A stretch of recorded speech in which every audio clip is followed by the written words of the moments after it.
കമൽഹാസന്റെ മക്കൾ നീതിമയ്യം DMK സഖ്യത്തിൽ ഒരു രാജ്യസഭാ seat MNM നൽകാൻ ധാരണയായി. പാർലമെന്റ് തെരഞ്ഞെടുപ്പിൽ മത്സരിക്കുന്നില്ലെന്നും DMK സഖ്യത്തിന് പൂർണ്ണ പിന്തുണ നൽകുമെന്നും കമൽഹാസൻ പറഞ്ഞു. മനേഷ് മൂർത്തി ചേർന്നു. മനേഷ്, കോയമ്പത്തൂരടക്കം 3 സീറ്റുകൾ എന്നൊക്കെ പ്രതീക്ഷകളൊക്കെ നേരത്തെ മക്കൾ നീതിമയ്യം നേതാക്കൾ പ്രതീക്ഷ പങ്കുവച്ചത് കണ്ടു.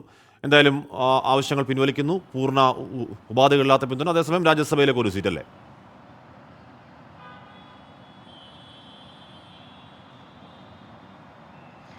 അതെ, ഹാഷ്മി, ആ രീതിയിലാണ് എന്തായാലും ഇപ്പോൾ ഉള്ളത്.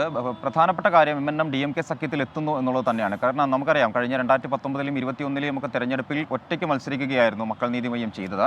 എന്നാൽ കഴിഞ്ഞ കുറച്ച് ദിവസങ്ങളിലായി ഒരു ചർച്ച, അതായത് DMK സഖ്യത്തിൽ എത്താനുള്ള ഒരു ചർച്ച കഴിഞ്ഞ കുറച്ച് ദിവസങ്ങളായി നടന്നിരുന്നു. ഇന്നാണ് ഇപ്പോൾ ആ ചർച്ച ഒരു ഫലപ്രാപ്തിയിൽ എന്തായാലും എത്തിയിരിക്കുന്നത്. ആ ചർച്ച പ്രകാരമാണെങ്കിൽ, അല്ലെങ്കിൽ തീരുമാനപ്രകാരം ഇതാണ്: ഒരു രാജ്യസഭാ സീറ്റ്, അടുത്ത വർഷത്തിൽ ഒഴിവ് വരുന്ന രാജ്യസഭാ സീറ്റ് മക്കൾ നീതിമയ്യത്തിന് നൽകും. മാത്രമല്ല ഈ തെരഞ്ഞെടുപ്പിൽ, ഈ പാർലമെന്റ് തെരഞ്ഞെടുപ്പിൽ മത്സരിക്കുന്നില്ല എന്നുള്ള കാര്യവും കമൽഹാസൻ പറയുന്നു.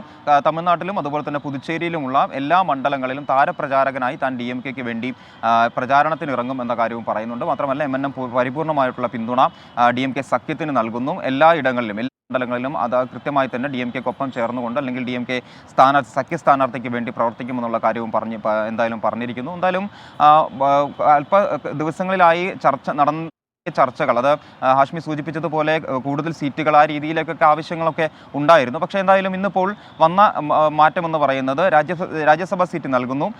മറ്റൊന്ന്, ഈ തെരഞ്ഞെടുപ്പിൽ മത്സരിക്കുന്നില്ല. പ്രധാനപ്പെട്ട കാര്യം, കോയമ്പത്തൂർ സീറ്റാണ് പ്രധാനമായും MNM ചോദിച്ചിരുന്നത്. അത് കഴിഞ്ഞ നിയമസഭാ തെരഞ്ഞെടുപ്പിൽ കമൽഹാസൻ മത്സരിച്ച സീറ്റാണ്.